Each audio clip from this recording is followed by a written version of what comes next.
Hello दोस्तों, रोचक कहानियों में आप सबका मैं रविकांत सिन्हा बहुत बहुत स्वागत करता हूं इस चैनल पे। अगर आप इस चैनल पे नए हैं तो जल्दी से इस चैनल को सब्सक्राइब कर लें और ताकि आने वाले वीडियोस के सारे नोटिफिकेशन आपको तुरंत मिल जाएं। इस चैनल पे हम बहुत सारी कहानियाँ और बहुत सारे किस्से और बहुत सारे जीवन परिचय हम लेकर आते हैं जो आपको कहीं ना कहीं से मोटिवेट करते हैं और जीवन में सकारात्मक सोच के साथ आगे बढ़ने के लिए प्रेरित करते हैं। और आज हम ऐसी ही शख्सियत के बारे में हम जीवन परिचय आज डिस्कस करेंगे और उनके बारे में जानेंगे। जी हाँ, हमारे ब्रह्मांड में कई सारे महान जीव उत्पन्न हुए, महान जीवों ने इस धरती पर जन्म लिया और उनमें से एक जीव आज हम जिनके बारे में बात करने वाले हैं उनका नाम है स्वामी विवेकानंद। जी हाँ, स्वामी विवेकानंद से भला कौन परिचित नहीं होगा। हर कोई, हर बच्चा, हर युवा या हर बुज़ुर्ग स्वामी विवेकानंद से काफ़ी ज़्यादा प्रेरित होते हैं और आज भी वो युवाओं के प्रेरणादायक स्रोत हैं। तो दोस्तों, आज हम उन्हीं के बारे में डिस्कस करने जा रहे हैं। स्वामी विवेकानंद का जन्म 12 जनवरी सन 1863 को कोलकाता में हुआ। उनके पिता का नाम विश्वनाथ दत्त था और माता का नाम भुवनेश्वरी देवी था। संन्यास धारण करने से पहले उनका नाम नरेंद्र नाथ था। आप नरेंद्र नाम के से भी जाने जाते थे। आपका परिवार धनी, कुलीन, उदारता व विद्वता के लिए विख्यात था। विश्वनाथ दत्त कोलकाता उच्च न्यायालय में अटॉर्नी एट लॉ थे। वह कलकत्ता उच्च न्यायालय में वकालत करते थे। वे एक विचारक, अति उदार, गरीबों के प्रति सहानुभूति रखने वाले, धार्मिक व सामाजिक विषयों में व्यवहारिक और रचनात्मक दृष्टिकोण रखने वाले व्यक्ति थे। भुवनेश्वरी देवी सरल और अत्यंत धार्मिक महिला थी। आपके पिता पाश्चात्य सभ्यता में विश्वास रखते थे। वे अपने पुत्र नरेंद्र को भी अंग्रेजी पढ़ाकर पाश्चात्य सभ्यता के ढर्रे पर चलाना चाहते थे। नरेंद्र की बुद्धि बचपन से ही तीव्र थी और परमात्मा में व अध्यात्म में ध्यान था।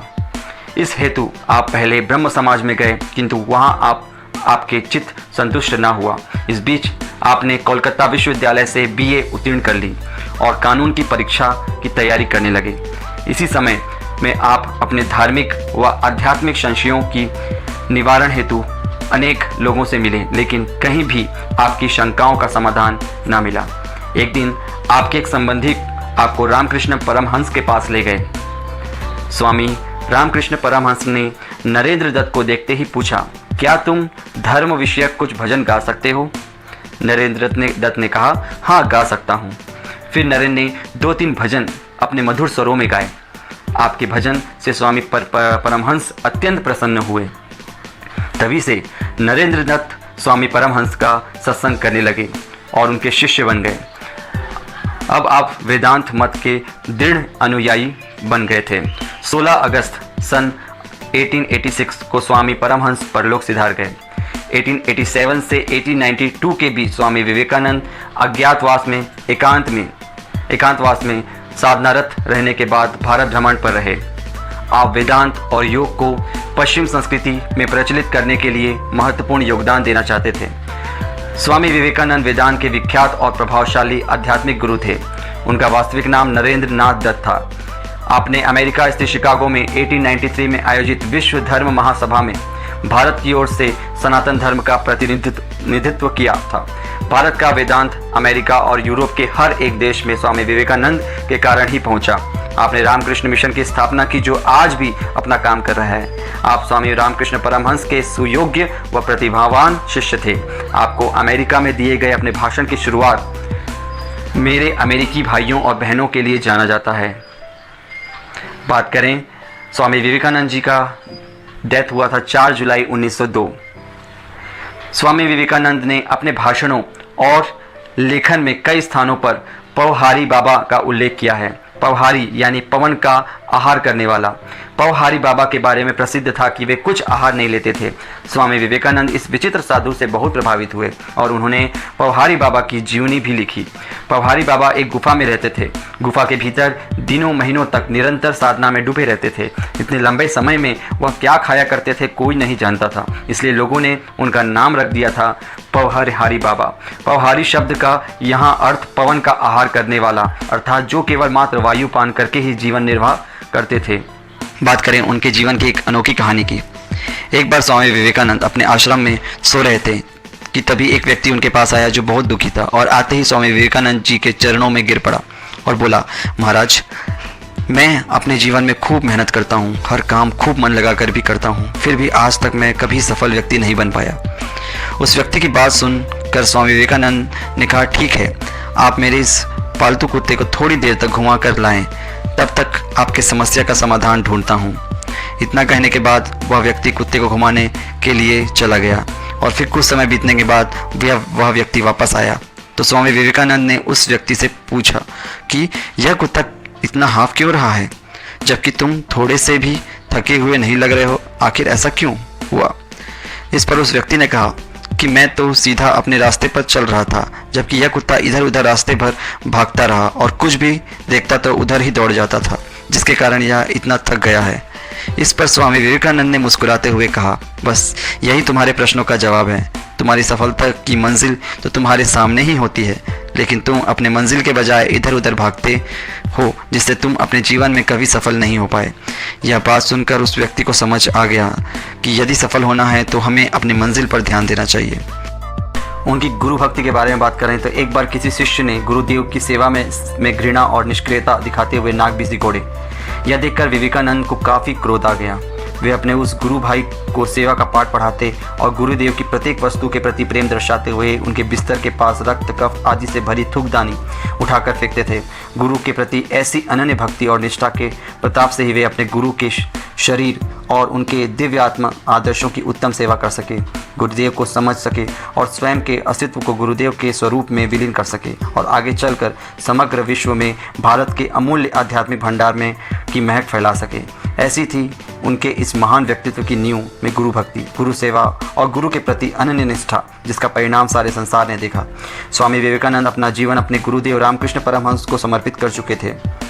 उनके गुरुदेव का शरीर अत्यंत दुर्गुण हो गया था और गुरुदेव के शरीर त्याग के दिन अपने घर और कुटुंब की नाजुक हालत व स्वयं के भोजन की चिंता किए बिना वे गुरु की सेवा में सतत संलग्न रहे। स्वामी विवेकानंद की ख्याति देश विदेश में फैली हुई थी।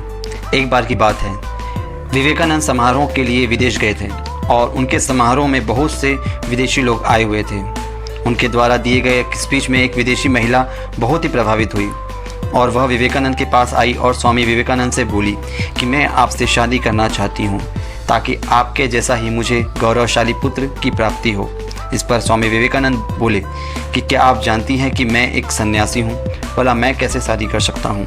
अगर आप चाहो तो मुझे आप अपना पुत्र बना लो, इससे मेरा संन्यास भी नहीं टूटेगा और आपको मेरे जैसा पुत्र भी मिल जाएगा।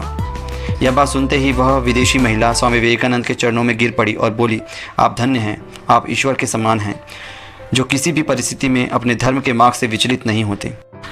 स्वामी विवेकानंद ने 11 सितंबर 1893 को शिकागो, अमेरिका में हुए विश्व धर्म सम्मेलन में एक बेहद चर्चित भाषण दिया था।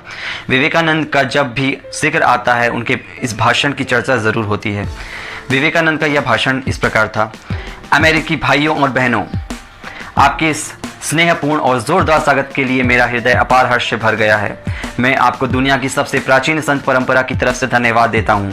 मैं आप सभी धर्मों की जननी की तरफ से धन्यवाद देता हूँ और सभी जाति संप्रदाय के लाखों करोड़ों हिंदुओं की तरफ से आपका आभार व्यक्त करता हूँ। मेरा धन्यवाद कुछ उन वक्ताओं को भी जिन्होंने इस मंच में से यह कहा कि दुनिया में सहनशीलता का विचार सुदूर पूर्व के देशों से फैला है। मुझे गर्व है कि मैं एक ऐसे धर्म से हूँ जिसने दुनिया को सहनशीलता और सार्वभौमिक स्वीकृति का पाठ पढ़ाया है। हम सिर्फ सार्वभौमिक सहनशीलता में ही विश्वास नहीं रखते, बल्कि हम विश्व के सभी धर्मों को सत्य के रूप में स्वीकार करते हैं।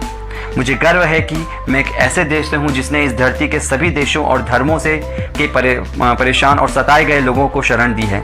मुझे यह बताते हुए गर्व हो रहा है कि हमने अपने हृदय में उन इस्राएलियों को की पवित्र स्मृतियाँ संजो कर रखी है जिनके धर्म स्थलों को रोमन हमलावरों ने तोड़ तोड़कर खंडहर बना दिया था और तब उन्होंने दक्षिण भारत में शरण ली थी। मुझे इस बात का गर्व है कि मैं ऐसे धर्म से हूँ जिसने महान पारसी धर्म के लोगों को शरण दी और अभी भी उन्हें पाल पोस रहा है। भाइयों, मैं आपको एक श्लोक की कुछ पंक्तियाँ सुनाना चाहूँगा जिसे मैंने बचपन से स्मरण किया और दोहराया, जो रोज़ करोड़ों लोगों द्वारा हर दिन दोहराया जाता है।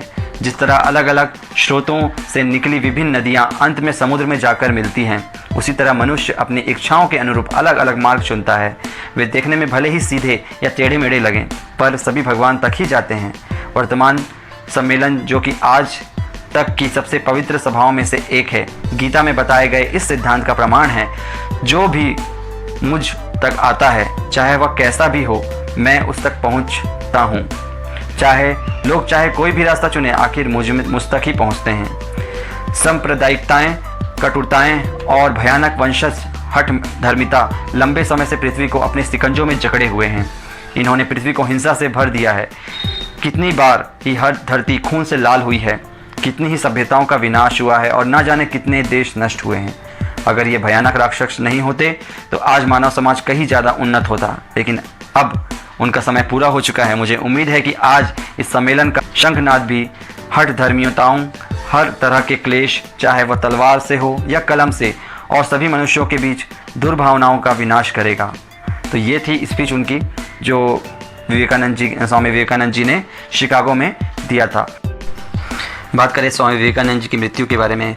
विवेकानंद ओजस्वी और सार गर्भित व्याख्यानों की प्रसिद्ध विश्व भर में उनकी प्रसिद्धि थी। जीवन के अंतिम दिन उन्होंने शुक्ल यजुर्वेद की व्याख्या की और कहा, एक और विवेकानंद चाहिए, यह समझने के लिए कि इस विवेकानंद ने अब तक क्या किया है। उनके शिष्य के अनुसार जीवन के अंतिम दिन 4 जुलाई 1902 को भी उन्होंने अपने ध्यान करने की दिनचर्या को नहीं बदला और प्रातः 2-3 घंटे ध्यान किया और ध्यान अवस्था में ही अपने ब्रह्मरंध्र को भेद कर महासमाधि ले ली। बेलूर में गंगा तट पर चंदन की चिता पर उनकी अंत्योष्टि की गई। इस गंगा तट के दूसरी ओर उनके गुरु रामकृष्ण परमहंस का 16 वर्ष पूर्व अंतिम संस्कार हुआ था। उनके शिष्य और अनुयायी ने उनकी स्मृति में वहां एक मंदिर बनवाया और समूचे विश्व में विवेकानंद तथा उनके गुरु रामकृष्ण के संदेशों के प्रचार के लिए 130 से अधिक केंद्रों की स्थापना की। उनके कुछ अनमोल वचन इस प्रकार हैं। उत्तिष्ठम जागृतम प्राय वारणा निबोधतम, अर्थात उठो जागो और ध्येय की प्राप्ति तक रुको मत। मैं सिर्फ और सिर्फ प्रेम की शिक्षा देता हूँ और मेरी सारी शिक्षा वेदों के उन महत्व सत्य पर आधारित है जो हमें समानता और आत्मा की सर्वत्रता का ज्ञान देती है। सफलता के 3 आवश्यक अंग हैं, शुद्धता, धैर्य और दृढ़ता, लेकिन इन सबसे बढ़कर जो आवश्यक है वह है प्रेम। हम ऐसी शिक्षा चाहते हैं जिससे चरित्र निर्माण हो, मानसिक शक्ति का विकास हो, ज्ञान का विस्तार हो और जिससे हम खुद के पैरों पर खड़ा होने में सक्षम हो जाएं, खुद को समझाएं और दूसरों को समझाएं, सोई हुई आत्मा को आवाज़ दें और देर की किया जागृत होती रहे। सोई हुई आत्मा के का जागृत होने तक की ताकत की उत्पत्ति हो, उन्नति हो, अच्छाई हो और सब कुछ ये सब हमारे भीतर आ जाए। मेरे आदर्श को सिर्फ इन शब्दों में व्यक्त किया जा सकता है। मानव जाति देव की सीख का इस्तेमाल अपने जीवन में हर कदम पर करें। शक्ति की वजह से ही हम जीवन में ज़्यादा पाने की चेष्टा करते हैं। इसी वजह से हम पाप कर बैठते हैं और दुख को आमंत्रित करते हैं। पाप और दुख का कारण कमज़ोरी होता है। कमज़ोरी से अज्ञानता आती है और अज्ञानता से दुख। अगर आप अपने आप को 33 करोड़ देवी देवताओं पर भरोसा है आपको, लेकिन खुद पर नहीं, तो आपको मुक्ति नहीं मिल सकती। खुद पर भरोसा रखें, अडिग रहें, मजबूत बने रहें और हमें इसकी ज़रूरत है, क्योंकि सफलता के लिए ज़रूरी है कि आपको खुद पर विश्वास होना। जब तक आप खुद पर विश्वास नहीं करेंगे तो आपको कोई सफल नहीं बना सकता। स्वामी जी के उपदेश न सिर्फ हमारे जीवन में एक सकारात्मक सोच पैदा करते हैं, बल्कि हमारे जीवन को एक सही दिशा देने में भी काफ़ी महत्वपूर्ण भूमिका निभाते हैं। तो दोस्तों, ये थी स्वामी विवेकानंद जी की कुछ अनकही अनसुनी कहानियाँ। उनके बारे में वैसे तो बहुत कुछ कहा गया है ना। उनकी रचनाएं भी बहुत सारी हैं। उन्होंने Rajyoga, the complete work of Swami Vivekananda, meditation, its methods according, है ना, ज्ञान योग, कर्म योग, भक्ति योग, माई मास्टर, अन्य बहुत सारी किताबें उन्होंने लिखी है। Lecture Colombo to Almora, Karma Yoga, inspire talks, Swami Vivekananda on himself, the teaching of Swami Vivekananda, practical Vedanta, the power of the mind, all the Kali Mata, Vedanta philosophy and address before the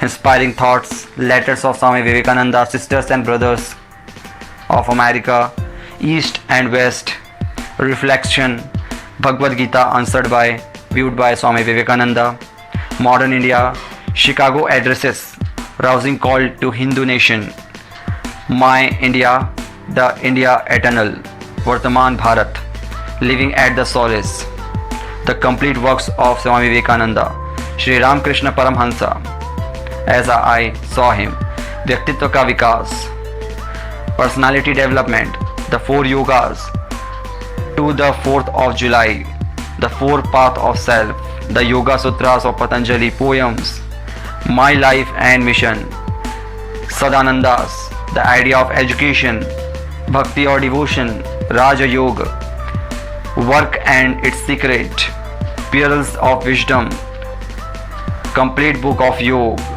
ब्रह्म सूत्र, थॉट्स ऑफ पावर और हिंदू धर्म। तो ये सब रचनाएं, ये सब बुक्स उनके काफ़ी ज़्यादा प्रचलित हुए हैं और आज भी युवाओं को प्रेरणा देते हैं। तो दोस्तों, ये कहानी कैसी लगी आपको, हमें लिखकर कमेंट करके बताइए और उनके जीवन से आपको क्या सीखने को मिलता है। मिलते हैं दोस्तों अगली कहानी के साथ, नई कहानी के साथ, नए जीवन परिचय के साथ। तब तक के लिए अपना ध्यान रखिए और देखते रहिए रोचक कहानियाँ रवि के साथ।